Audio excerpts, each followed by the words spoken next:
Assalamualaikum and very good evening to Madam Bani and to all of my fellow friends.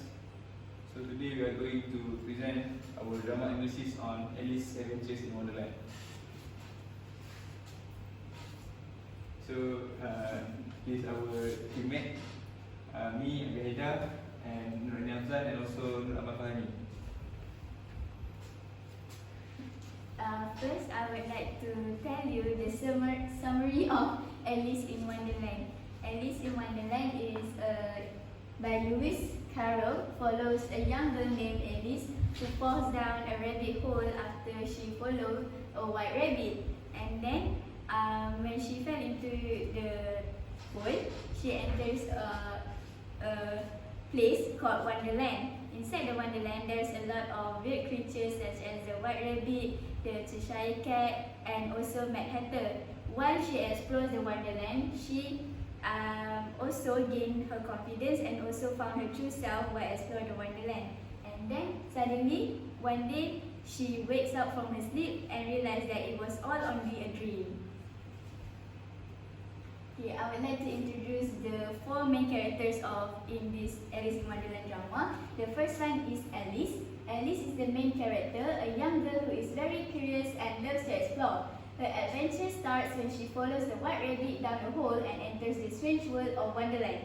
Alice is brave and tries to make a sense of what's happening around her, but she finds it hard to understand the strange things in Wonderland. As she meets odd characters and faces unusual situations, Alice starts to change. She becomes more sure of herself and confident. Her journey isn't just about discovering Wonderland, it's also about learning more about herself. The next character is the White Rabbit. The White Rabbit is one of the first characters Alice meets. He is a very nervous and jumpy creature who is always in a rush and worried about being late. He carries a pocket watch to show how much he thinks about time, and he often says, oh dear, I shall be late." When Alice follows the White Rabbit, it leads her into Wonderland. Even though he shows up several times in the story, but the White Rabbit always thinks about his problems instead of paying attention to everyone around him. And the third character is the Cheshire Cat. The Cheshire Cat is one of the most mysterious characters in Wonderland. He has a big, playful grin and can appear and disappear whenever he wants, sometimes leaving just his smile behind. The Cheshire Cat gives Alice confusing advice and seems to understand Wonderland's craziness better than anyone else. He is calm and relaxed, but still helps Alice find her way through the strange world. He often talks about the idea of madness in a thoughtful way. And the last character is the Mad Hatter.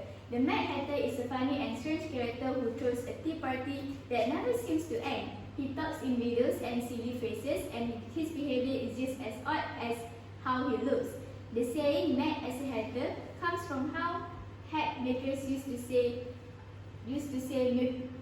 use mercury, which made them act strangely because of poisoning. In the Mad Hatter's world, it's always tea time, but the tea time seems to be a bit messy and a confusing event. Moving on to the analysis of the plot. So the first plot is the rabbit hole. Alice, curious after seeing a talking white rabbit with a pocket watch, follows him and falls down a rabbit hole. So this is where the story started, and she ends up in a whimsical and nonsensical world where the laws of logic and physics no longer apply. And this scene sets the tone for the entire story, where Alice's curiosity and sense of wonder pull her into a world of the unexpected and also illogical. The rabbit hole itself symbolizes her entry into a fantastical realm where nothing is quite as it seems. And the second plot is the strange changes. After her fall, Alice encounters a bottle labeled Dreamy, which makes her shrink, and a cake that makes her grow. Throughout her adventure, she changes size multiple times, symbolizing her confusion and lack of control over her surroundings. And the third plot is where she meets the characters. So the Cheshire Cat, who gives cryptic advice and explains that everyone in Wonderland is mad, and the Mad Hatter, who hosts a nonsensical tea party, the Caterpillar, who gives advice to Alice while smoking a hookah, the Queen of Hearts, a tyrannical ruler who loves shouting off their heads at her poker subjects, and the duchies, the mock turtle, and various other odd characters. And the fourth plot is the Queen's Croquet game. So the plot is when Alice is invited to play croquet with the Queen of Hearts. The game is chaotic, using flamingos as mallets and hedgehogs as balls, further illustrating the absurdity of the Wonderland. And the Queen's Croquet game serves as a comical yet meaningful illustration of Wonderland's disregard for logic, as well as the arbitrary nature of power in a world where nothing makes sense. And the final plot is Alice's realization and return. During the trial, Alice grows in size again, becoming more confident and assertive. When the Queen demands Alice's execution, Alice declares, "You are nothing but a pack of cards." The world of Wonderland starts to collapse, and Alice wakes up to find that she's been dreaming the entire time. And we move on to the settings. So the first setting that we can see in the story is the riverbank and the rabbit hole. The story begins in a real world on a calm riverbank where Alice first spots the white rabbit. She follows him down a rabbit hole, which acts as the portal between the real world and Wonderland. The rabbit hole is a long twisting tunnel that symbolizes Alice's entry into a world where logic no longer applies. And the second setting is the Hall of Doors. After falling down the rabbit hole, Alice finds herself in a long hallway lined with locked doors of various sizes. She discovers a small door that leads to a beautiful garden but cannot enter because her size has been changed.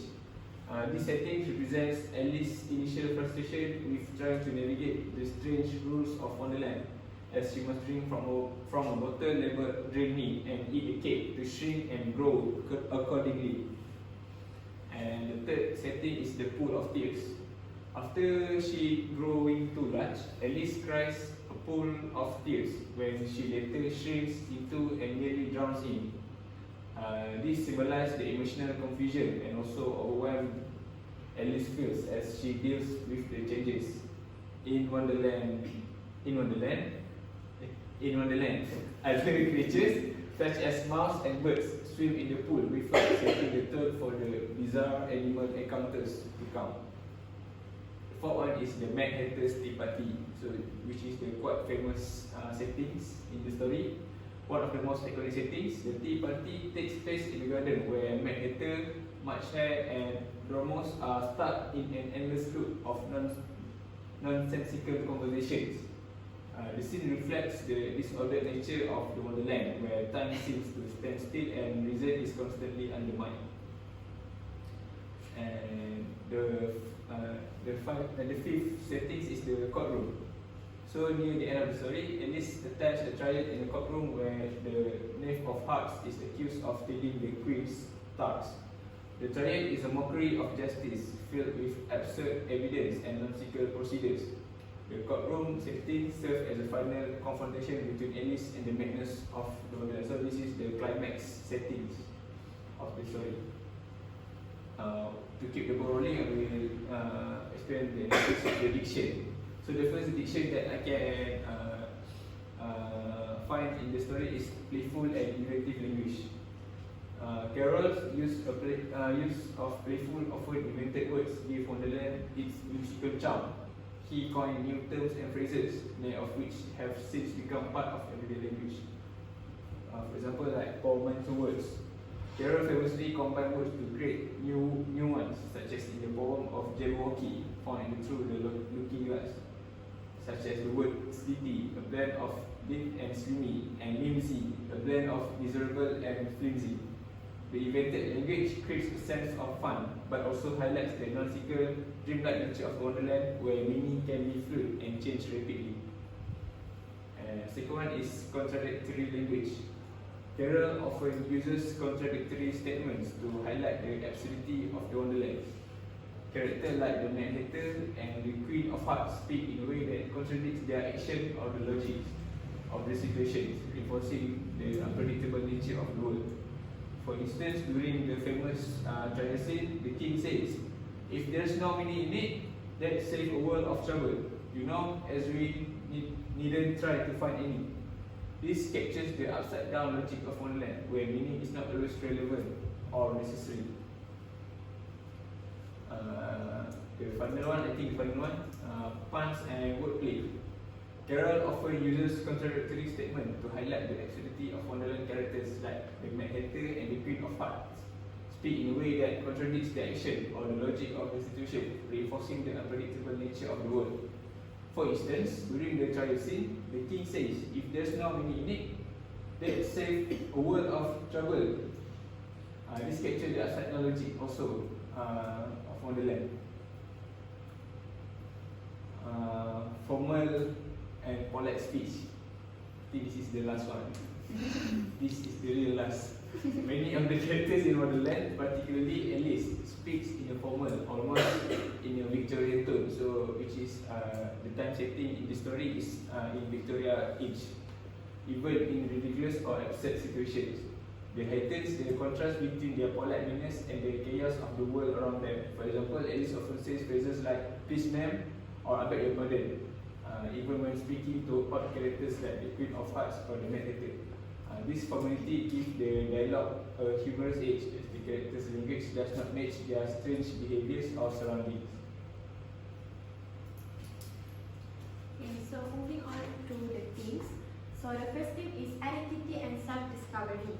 Throughout the story, Alice experiences moments of confusion about who she is. She frequently changes size after eating or drinking the magical substances, which is the drink and also the cake, leading her to question her own identity. This theme symbolizes the struggles of adolescents, teenagers, where individuals are undergoing physical, emotional, or mental changes. Alice's journey to Wonderland can be seen as a metaphor for a child's search for identity, with the challenges and transformation mirroring real-life growth and self-discovery. She even asked herself at one point, "Who in the world am I?" A question central to her experiences in Wonderland. So the next thing is illogic and absurdity. So Wonderland is a place where logic and reason does not apply. Many of the events Alice encounters are random, non-sensual, and also without clear meaning. For instance, the Mad Hatter's tea party goes on endlessly because time has stopped, and the Queen of Hearts irrationally shouts off with their heads without cause. The theme of absurdity highlights how chaotic and illogical life can sometimes feel, especially through the eyes of a child. Carol, who was a mathematician, might have been playing with the idea that rules and structures in life are not always fixed as they seem. Karen is the writer of the story. Okay, so the last one is the curiosity and exploration. Alice's curiosity is what leads her into Wonderland in the first place. She follows the White Rabbit out of sheer curiosity, and throughout the story, she remains curious about the strange characters and events that she encountered. This theme reflects a childlike sense of wonder and the desire to explore the unknown. It is also underscore the importance of curiosity in learning and personal growth. Alice's exploration is not just of Wonderland, but of her own thoughts, fear, and imagination. Yes. The next one is figurative language. There's a few figurative language that you can see in Alice in Wonderland. The first one is metaphors. The world of Wonderland itself can be seen as a metaphor for the confusion and absurdity of growing up. The bizarre characters and situations Alice encounters represent different aspects of adult and highlighting the challenges of making sense of a chaotic world. The next one is similes. Similes are often used to create vivid imagery and enhance the storytelling. For example, Alice might describe her feelings or experiences by comparing them to something familiar, such as "I'm as lost as a needle in a haystack." This helps the audience relate to her emotions even more. And the third one is personification. Many characters and objects in Wonderland are personified, giving them human traits. For example, the Cheshire Cat can talk and smile, while the flowers can sing and converse with Alice. This adds to the magical atmosphere of the story and emphasizes the fantastical elements. And the last one is symbolism. Many characters and objects symbolize deeper meanings. For example, the Queen of Hearts symbolizes arbitrary, authority and the absurdity of power, while the Mad Hatter represents the chaos of time and the unpredictability of life. These symbols enrich the narrative and encourage deeper reflection of the story's themes. Okay, so moving on to the reader response theory. So there are two reader response theory, which is afferent reading and also the assertive reading. So the first one we are going to look up on the afferent reading. So the first afferent reading is focusing on the literal plot where Alice falls into a rabbit hole and encounters a variety of strange creatures in Wonderland.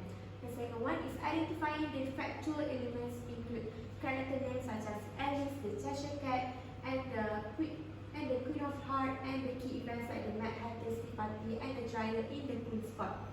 The third one is learning about specific literary devices like satire and absurdism used in the story. And the last one is analyzing the themes or moral lessons of the story, such as exploring identity, challenging authority, and also dealing with confusion. Okay, so for the aesthetic reading, the first one is becoming absorbed in Alice's strange and musical journey, feeling as though we are experiencing Wonderland alongside her. The second one is enjoying the nonsensical dialogues and feeling amused or puzzled by the bizarre characters. Next, sensing Alice's curiosity, confusion, and frustration as she navigates the ever-changing Wonderland. The fourth one is engaging with the fantastical imagery, like Alice growing and shrinking in size and experiencing those scenes vividly in our imagination. And lastly, reflecting on our own feelings of bewilderment or wonders as Alice tries to make sense of a world where the rules are constantly shifting. So that's all from us. Thank you.